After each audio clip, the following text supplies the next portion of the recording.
الحمد للہ رب العالمین، الصلاۃ والسلام علی رسولہ الکریم، اما بعد، اعوذ باللہ من الشیطان الرجیم، بسم اللہ الرحمن الرحیم، رب اشرح لی صدری ویسر لی امری واحلل عقدۃ من لسانی یفقہوا قولی۔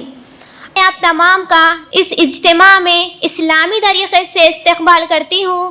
السلام علیکم ورحمۃ اللہ وبرکاتہ، جس کے معنی ہے آپ تمام پر اللہ سبحانہ و تعالیٰ کی سلامتی، رحمتیں اور برکتیں ہو۔ آج کا میرا عنوان ہے اطمینان قلب، دلوں کا سکون۔ میری ماں اور بہنوں، اس دنیا میں ہر انسان سکون اور اطمینان تلاش کر رہا ہے، حتیٰ کہ لوگ سکون پانے کے لیے بہت کچھ کر گزرتے ہیں، لیکن سکون نہیں ملتا۔ اس کی وجہ یہ ہے کہ لوگ سکون پانے کے لیے وہ طریقے اختیار کرتے ہیں جن سے سکون کے بجائے مزید بے سکونی ملتی ہے۔ لوگ سمجھتے ہیں خواہشات کے پورا ہونے سے سکون ملتا ہے، مال اور سہولیات کی کثرت سے سکون ملتا ہے۔ یہ صرف خوش فہمی ہے۔ کتنے ہی لوگ ایسے ہیں جن کے پاس مالوں کے انبار لگے ہوئے ہیں، لیکن بے چینی کی وجہ سے نیند تک نہیں آتی، گولیاں کھا کر سوتے ہیں۔ اور آج ذہنی امراض کے ہاسپٹلز بھی بڑھ رہے ہیں۔ لوگ یہاں تک کہتے ہیں معاشی پریشانی بھی نہیں ہے، لیکن چین اور سکھ نہیں ہے۔ کیسے ہو؟ ہم نے سکون حاصل کرنے کے طریقے جو بگاڑ لیے ہیں۔ میری ماں اور بہنوں، آج ہم بہت سارے چہرے دیکھ رہے ہیں جو ہنس رہے ہیں۔ آج ہم بہت سارے چہرے دیکھ رہے ہیں جو مسکرا رہے ہیں، لیکن ان کے دل نہیں مسکرا رہے۔ ظاہر میں تو لوگ خوش ہیں، لیکن اندر سے خوش نہیں۔ اس کی کیا وجہ ہے؟ چند بنیادی وجوہات میں آپ تمام کے سامنے بیان کروں گی۔ اس کی سب سے پہلی وجہ ہے کہ انسان ایک چھت کے نیچے رہ کر اجنبی بن گئے۔ پہلے زمانے میں ہوا یوں کرتا تھا کہ فیملی چھوٹی ہو یا بڑی، آپس میں بہت ہی پیار و محبت، اخلاق، ہمدردی، ایک دوسرے کی عزت، ایک دوسرے کا احترام انسانوں میں پایا جاتا تھا۔ لوگ ساتھ میں بیٹھ کر کھانا کھاتے تھے، ساتھ میں گھومنے جاتے تھے، اور گھر میں آنگن ہوا کرتے تھے، سب لوگ ساتھ میں چائے پیتے اور اچھی اچھی باتیں کیا کرتے تھے۔ لیکن آج انسان کے پاس وہ دور ختم ہو چکا ہے، وہ لمحات ختم ہو چکے ہیں۔ آج شوہر کے پاس ٹائم نہیں ہے بیوی کے لیے، اور بیوی کے پاس ٹائم نہیں ہے شوہر کے لیے۔ آج اولاد کے پاس ٹائم نہیں ہے ماں باپ کے لیے، اور ماں باپ کے پاس ٹائم نہیں ہے اولاد کے لیے، اس لیے کہ سارے کے سارے لوگ بزی ہو چکے ہیں۔ آج انسان رشتہ داروں کے درمیان رہ کر بھی اجنبی کی طرح زندگی گزار رہا ہے۔ اس کی میں ایک مثال دوں گی۔ آج انسان ایک گھر میں رہ کر الماری، فریج اور واشنگ مشین کی طرح ہو گیا۔ الماری کو فریج کی فکر نہیں ہے، اور فریج کو واشنگ مشین کی فکر نہیں ہے۔ اسی طرح انسان ایک گھر میں ایک چھت کے نیچے رہ کر نہ اسے ماں کی فکر ہے، نہ باپ کی فکر ہے، نہ بیوی بچوں کا خیال ہے، نہ کسی سے ہمدردی ہے۔ آج یہ تمام چیزیں معاشرے میں ہونے کی وجہ سے انسان اپنے دکھ، اپنے درد شیئر نہیں کر رہا۔ اگر شیئر کریں گے تو یعنی انسان کی تکلیفیں جو ہے دور ہو جائے گی۔ آج انسان اپنے دکھ، اپنے درد شیئر نہیں کر رہا، اس لیے ہم لوگ دیکھ رہے ہیں کہ بد امنی، بے سکونی ہماری زندگیوں میں موجود ہے۔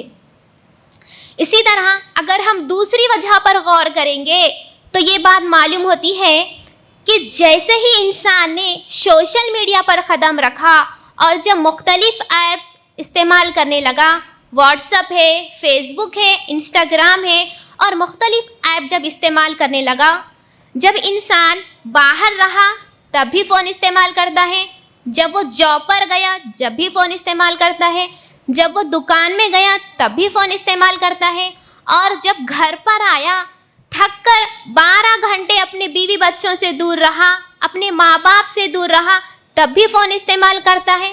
اب ایسے موقع پر نہ بیوی کے اندر یہ جذبہ رہا باقی، کہ وہ اپنے شوہر کو کچھ اپنے درد سنا لے، نہ ماں کے اندر یہ جذبہ رہا باقی کہ وہ اپنے بیٹے سے کچھ باتیں شیئر کر لے۔ اور یہ انسٹاگرام کی دنیا اور یہ فیس بک کی دنیا جب سے شروع ہوئی، لوگوں کی زندگیوں سے سکون ختم ہو چکا ہے، آپس کی ہمدردیاں ختم ہو چکی ہے، جو میٹھے بول چند بول لیا کرتے تھے وہ بھی ہماری زندگیوں سے فدا ہو گئے۔ اسی طرح اگر ہم تیسری وجہ پر غور کریں گے تو اس کی تیسری وجہ معلوم ہوتی ہے کہ ہر انسان ترقی کی طرف نظر دوڑا رہا ہے۔ ہر انسان یہ چاہتا ہے کہ میں اچھے سے اچھا پڑھوں، اچھی سے اچھی زندگی گزاروں، میں ترقی کرتا جاؤں۔ 24 گھنٹے انسان کے دماغ میں یہ فکر پیدا ہو گئی کہ مجھے کچھ کرنا ہے، مجھے کچھ بننا ہے، میرا فیوچر کیا ہے۔ سوچتے سوچتے لوگوں نے اتنا سوچنا شروع کیا کہ وہ ذہنی طور پر ڈپریشن کا مریض ہو چکے، اور انسان خود ترقی کی راہوں کو دیکھتا ہوا، ایک منزل مقصود کو دیکھتا ہوا کہ میری منزل وہ ہے، میں اسے چھو لوں گا، ایسا دوڑنے لگا، جب وہ منزل تک نہیں پہنچا تو ذہنی طور پر ڈپریشن کا شکار ہو گیا، ذہنی طور پر مبتلا ہو گیا۔ اگر ہم غور کریں گے آج کے ہمارے معاشرے پر تو 3 سال کے بچے سے لے کر 60 سال کے آدمی تک اسی فکر میں ہیں، مجھے کچھ کرنا ہے، مجھے کچھ بننا ہے۔ تو میری ماں اور بہنوں، جب انسان اپنی منزل تک نہیں پہنچا تو وہ ذہنی طور پر ڈپریشن کا مریض ہو گیا، اپنے اندر نا امیدی پیدا کر لی، اپنے اندر فکر پیدا کر لی، اپنے اندر نا امیدی پیدا کر لی اور خودکشی کے واقعات ہونے لگے۔ اگر ہم غور کریں گے اس بات پر کہ انسان ذہنی ڈپریشن میں آ کر کثرت سے خودکشیاں کر رہے ہیں، صرف اس کی ایک وجہ ہے کہ ہماری زندگیوں میں سکون نہیں ہے۔ تو میری ماں اور بہنوں، ہماری زندگیوں میں سکون کیسے آئے گا؟ لوگوں نے سوچا کہ ہماری زندگی میں سکون پیسے کے ذریعے سے آئے گا۔ اگر ہم غور کریں گے اس بات پر تو آج دنیا کا ایک زیادہ سے زیادہ طبقہ اسی طرف ہے کہ انہوں نے یہی سوچا، پیسہ آیا تو زندگی میں سکون آیا، اور پیسہ چلا گیا تو سکون چلا گیا۔ اور انسان پیسے کمانے کے لیے اتنی حد تک گر چکا ہے کہ وہ اپنی انسانیت، اخلاق، انصاف، ان تمام چیزوں کو بازو رکھ کر پیسہ کمانے کے لیے تیار ہو گیا۔ انسان یہ کیوں کر رہا ہے؟ تاکہ جلدی سے جلدی پیسے کما کر سکون کی زندگی گزار سکوں۔ انسان نے کمائے ہوئے مال سے، کمائے ہوئے پیسوں سے بنگلہ تو خرید لیا، گھر تو خرید لیا، لیکن اس نے اپنے زندگی میں سکون نہیں خرید سکا۔ تو میری ماں اور بہنوں، جب انسان کو معلوم ہوا کہ پیسے کے ذریعے سے بھی وہ اپنی زندگی میں سکون نہیں لا سکتا، تو اس نے دوسرا طریقہ اختیار کیا انٹرٹینمنٹ کا، اور انٹرٹینمنٹ میں سکون ہے سمجھا، لیکن انٹرٹینمنٹ نے بھی انسان کو سکون نہیں دیا۔ یہاں تک کہ بچوں کے لیے الگ ٹی وی چینلز، بوڑھوں کے لیے الگ ٹی وی چینلز، عورتوں کے لیے الگ ٹی وی چینلز، صحت کے الگ ٹی وی چینلز، کامیڈی کے الگ ٹی وی چینلز، سانگز کے الگ ٹی وی چینلز، موویز کے الگ ٹی وی چینلز، کارٹونز کے لیے الگ ٹی وی چینلز، انگلش میں کام کرنے والے الگ ٹی وی چینلز، اردو میں کام کرنے والے الگ ٹی وی چینلز، تیلگو میں کام کرنے والے الگ ٹی وی چینلز۔ ان چینلوں میں انسان نے ترقی تو بہت کی، لیکن انسان کو اس انٹرٹینمنٹ سے بھی سکون حاصل نہیں ہوا۔ تو میری ماں اور بہنوں، انسان یہاں بھی ناکام ہوا تو آگے بڑھا اور اس نے سوچا کہ شاید میری زندگی میں سکون بے حیائی کی وجہ سے آئے گا، اور بے حیائی کے سمندر میں کود کر بھی اسے سکون نہیں ملا، بے حیا ہو کر، بے پردہ ہو کر بھی اسے سکون نہیں ملا۔ تو انسان نے سوچا ایک گھٹ شراب کا پی لوں، ایک پیالہ شراب کا پی لوں، اور شراب پی کر اپنے سارے غموں کو دور کر لوں۔ لیکن جب انسان نے شراب پیا تو شراب نے انسان کی زندگی میں سکون لانا تو دور، بلکہ شراب نے اس کے سکون کو اور دوسروں کے سکون کو درہم برہم کر دیا۔ کئی زندگیاں جو ہے شراب نے بگاڑ دی۔ پولیس ریسرچ کے مطابق یہ بات معلوم ہوتی ہے کہ ہم لوگ جس سرزمین پر زندگی گزار رہے ہیں، بہت سارے لوگ روڈ ایکسیڈنٹ میں شراب پی کر گاڑی چلانے کی وجہ سے مارے جا رہے ہیں۔ تو میری ماں اور بہنوں، انسان کو جب یہ بات معلوم ہوئی کہ شراب میں بھی سکون نہیں ہے تو انسان یہاں بھی ناکام ہوا۔ تو میری ماں اور بہنوں، آخر سکون کا راستہ کیا ہے؟ انسان نے سوچا کہ مال میں سکون ہے، لیکن مال نے بھی انسان کو سکون نہیں دیا۔ انسان نے سوچا کہ انٹرٹینمنٹ میں سکون ہے، لیکن انٹرٹینمنٹ نے بھی انسان کو سکون نہیں دیا۔ انسان نے سوچا کہ شراب میں سکون ہے، لیکن شراب نے بھی انسان کو سکون نہیں دیا۔ انسان نے سوچا کہ بے حیائی میں سکون ہے، لیکن بے حیائی نے بھی انسان کو سکون نہیں دیا۔ آخر سکون کا راستہ کیا ہے؟ آئیے، میں بھی بے چینی کا شکار ہوں، آپ بھی بے چینی کا شکار ہے۔ ہم دیکھتے ہیں اللہ سبحانہ و تعالیٰ اس سکون کے بارے میں کیا فرماتے ہیں۔